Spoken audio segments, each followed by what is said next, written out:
ஒரு மன்னரின் கதை.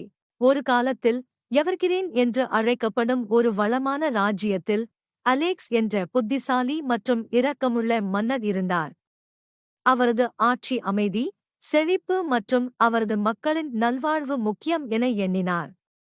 அவரது ஆட்சியின் கீழ் ராஜ்யம் செழித்து வளர்ந்தது, அதன் குடிமக்கள் இணக்கமாக வாழ்ந்தனர்.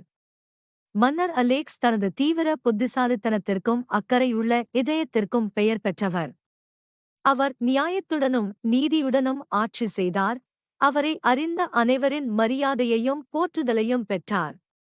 அவர்களின் கவலைகளை அவர் அனுதாபத்துடனும் ஞானத்துடனும் கேட்பார் என்பதை அறிந்த அவரது குடிமக்கள் அடிக்கடி அவரது ஆலோசனையை நாடினர். அவ்வப்போது ஏற்படும் சவால்கள் இருந்த போதிலும் அலெக்ஸ் மன்னர் எப்போதும் எல்லாவற்றிற்கும் மேலாக தனது மக்களின் நலனுக்கு முன்னுரிமை அளித்தார்.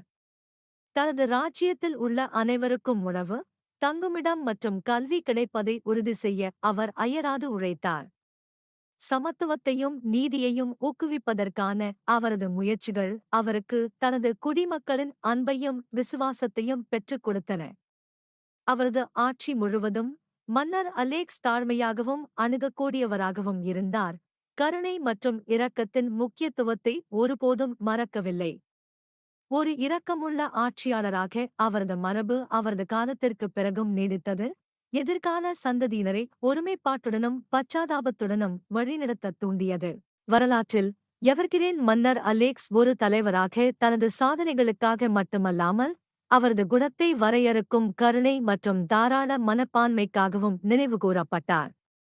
அவரது ஆட்சி ராஜ்யத்தில் ஒரு பொற்காலமாக இருந்தது.